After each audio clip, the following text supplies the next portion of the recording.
आज ही डाउनलोड करें Skymet mobile app, पूछे मौसम का हाल अपनी पसंदीदा भाषा में और रहे बाकियों से एक कदम आगे। नमस्ते दोस्तों, स्काईमेट वेदर में आप सभी का बहुत बहुत स्वागत है। मेरा नाम महेश पलावत है। आज 12 फरवरी हो गई है और अगले कुछ दिनों का मौसम कैसा रहने वाला है ये तो मालूम है कि गर्मी बढ़ गई है और उत्तर भारत में से लेकर के पूरे गंगा के मैदानी क्षेत्रों में तापमान बढ़ना शुरू हो गए हैं और वेस्टर्न डिस्टर्बेंस आ रहे हैं, लेकिन उनमें ताकत काफी ज्यादा कम है। उनका असर केवल पहाड़ों पर ही दिखाई दे रहा है और जो वेस्टर्न डिस्टर्बेंस है अगर देखा जाए तो एक के बाद एक है।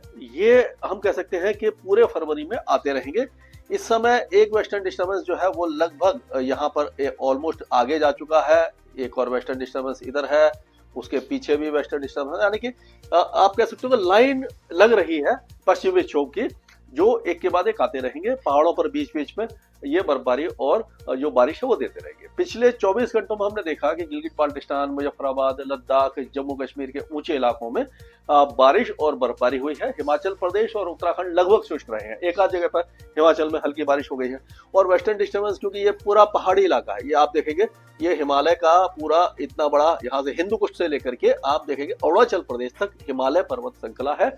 और वेस्टर्न डिस्टर्बेंस क्या होता है कि अगर वो ज्यादा स्ट्रॉन्ग नहीं है, नीचे की तरफ नहीं आता, यानी पहाड़ों के नीचे नहीं आता, तो पहाड़ों के साथ साथ आगे जाता है और अरुणाचल प्रदेश तक पहुंचता है। नेपाल की पहाड़ियों से लेकर के सिक्किम और अरुणाचल प्रदेश तक पहुंच जाता है। तो उसके कारण क्या होता है कि अरुणाचल प्रदेश में भी, क्योंकि वहां पे पहाड़ काफी ज्यादा ऊंचे हैं, वहां पर भी बर्फबारी हो जाती है। असम में बारिश हुई है, वहां पर स्नोफॉल हुआ है, अच्छा स्नोफॉल हुआ है।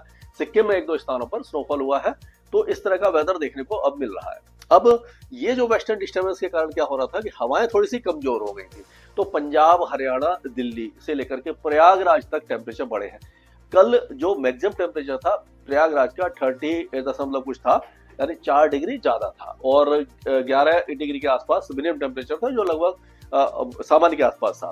लेकिन दिल्ली में इस सीजन का सबसे ज्यादा गर्म टेम्परेचर 29.6 डिग्री दर्ज किया गया, जो सामान्य से 6 डिग्री ज्यादा था। तो आप समझ सकते हैं कि कितनी ज्यादा गर्मी इस समय हो गई है। फरवरी का महीना है और उसका कारण यह था कि हवाएं जब कमजोर हो जाती हैं तो क्या होता है कि अगर हवा उत्तर पश्चिम दिशा से जो चलती है, जहां से जो बर्फबारी वगैरह हो चुकी है वहां से अगर चलती है तो इसमें थोड़ी सी ठंडक होती है। अगर स्ट्रॉन्ग विंड होती है तो ये टेम्परेचर को थोड़ा सा गिरा देती है। लेकिन जैसे ही हवा कमजोर होती है तो सन का जो इंसोलेशन है वो बढ़ जाता है और वो ठंडक कम हो जाती है और टेम्परेचर बढ़ जाती है। तो वही देखने को मिला। अब क्या हो रहा है कि जेट स्ट्रीम जो थी, जेट स्ट्रीम, सब ट्रॉपिकल जेट स्ट्रीम, इस समय ये हिमालय और उत्तर भारत के आसपास ही रहती है। तो इसका जो वेग था वो ये पूर्वी और उत्तर पूर्वी भारत में ज्यादा तेज हो गया था।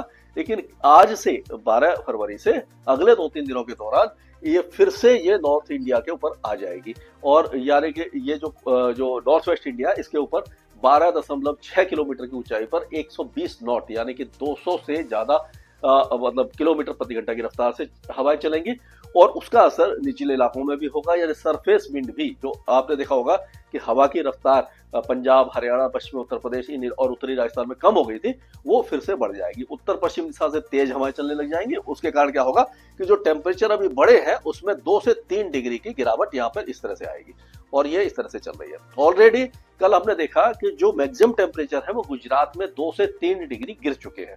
हाँ, लेकिन गर्मी अभी भी काफी ज्यादा है, लेकिन जो भीषण गर्मी थी उससे कुछ राहत मिलना शुरू हुई है। तो इस तरह का यह वेदर सिस्टम बना रहेगा।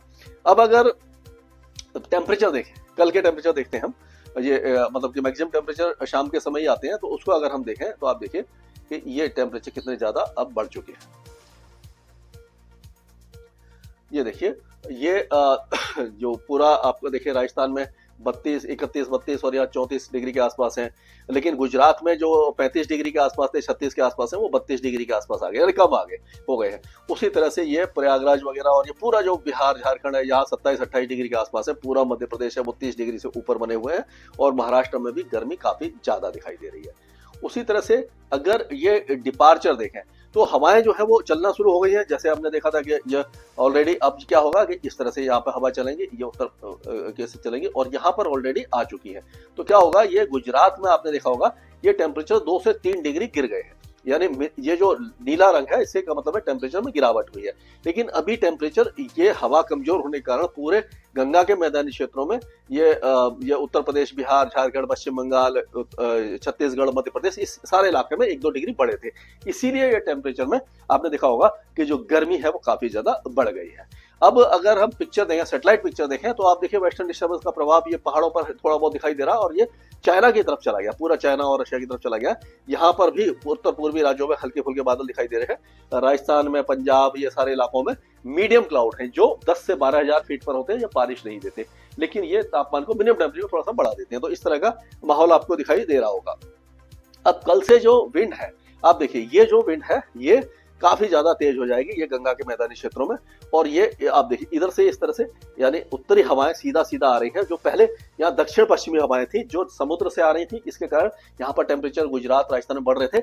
अब राजस्थान और गुजरात के साथ साथ ये सारे इलाके में टेम्परेचर फिर से गिरेंगे। 2 से 3 डिग्री की गिरावट मैक्सिमम और मिनिमम डिग्री में होगी, लेकिन सर्दी नहीं आएगी क्योंकि अब इतनी ज्यादा तासीर नहीं है, मतलब इसमें जो ठंडक है वो इतनी ज्यादा नहीं होगी क्योंकि हैवी स्नोफॉल नहीं हुआ है। जनवरी अभी तक का लगभग सबसे ज्यादा सूखा जो जनवरी है 1901 से लेकर के जो रिकॉर्ड रखा है वो सबसे ज्यादा सूखे जनवरियों में ये काउंट हो रहा है। और ये आज का जो थोड़ा बहुत आप देखेंगे जो वेदर एक्टिविटी है, गिलगित बाल्टिस्तान, लद्दाख और जम्मू कश्मीर के ऊंचे पहाड़ों पर रहेगी, लेकिन ये जम्मू डिवीजन है, हिमाचल और उत्तराखंड, ये पूरी तरह शुष्क रहेंगे। और अगर हम आगे देखते हैं, आप देखिए ये अरुणाचल प्रदेश में काफी अच्छा स्नोफॉल होने की संभावना दिखाई दी है। सिक्किम में और असम में हल्की फुल्की बारिश होगी, हल्का स्नोफॉल भी हो सकता है। बाकी इलाके लगभग साफ बने रहेंगे, यानी बहुत ज्यादा वेदर एक्टिविटी हमें दिखाई नहीं दे रही है और पूरा देश जो है वो लगभग साफ बना रहने की संभावना दिखाई दे रही है। उसके बाद वेस्टर्न डिस्टर्बेंस समाप्त हो जाएगा। 13, 14, 15 फरवरी को मौसम पूरी तरह से साफ हो जाएगा। उत्तर पूर्वी राज्यों में हल्की फुल्की बारिश जारी रहेगी, लेकिन 16 फरवरी के आसपास एक नया वेस्टर्न डिस्टर्बेंस जो पीछे मैंने दिखाया था वो आ जाएगा और फिर पहाड़ों पर एक बार फिर से स्नोफॉल होगा। उसका असर लग रहा है कि पंजाब, हरियाणा, दिल्ली, राजस्थान और पश्चिमी उत्तर प्रदेश पे हल्की बूंदाबांदी, यानी कि बादल छा सकते हैं, कहीं कहीं पर हल्की बूंदाबांदी हो सकती है। तो लेकिन इससे बहुत ज्यादा फर्क नहीं पड़ता, लेकिन हाँ कुछ राहत जरूर मिल जाएगी। और ये इस तरह का वेदर 16 तारीख के आसपास दिखाई दे रहा है। यानी कुल मिलाकर हम कह सकते हैं कि जो वेस्टर्न डिस्टर्बेंस है लगातार पूरे फरवरी में आते रहेंगे। पहाड़ों पर तो वेदर एक्टिविटी देते रहेंगे, लेकिन उसके बाद भी इतने ज्यादा मजबूत नहीं होंगे कि पहाड़ों पर ये बहुत ज्यादा जो डेफिशिएंसी 80% के आसपास जो कमी है बारिश की और बर्फबारी की, उसको पूरा नहीं कर पाएंगे। थोड़ा बहुत उसमें सुधार हो सकता है। और अगर बाकी इलाकों की बात करें तो दक्षिण भारत पूरी तरह गर्म रहेगा, शुष्क रहेगा। मध्य प्रदेश, छत्तीसगढ़, बिहार, झारखंड, पश्चिम बंगाल, ये सारे इलाकों में कोई वेदर एक्टिविटी हमें दिखाई नहीं दे रही है। और उसी तरह से दक्षिण भारत में भी कोई भी मौसमी गतिविधि दिखाई नहीं दे रही है। पूरी तरह से मौसम साफ बना हुआ है, गर्म मौसम रहेगा, किसी भी तरह का जो वेदर एक्टिविटी यहाँ पर नहीं होगी। स्काईमेट वेदर में अभी के लिए इतना ही। मौसम से जुड़ी सटीक जानकारी और खबरों के लिए हमारे YouTube चैनल को सब्सक्राइब करें और बेल आइकन दबाकर हर खबर पर रखें नजर।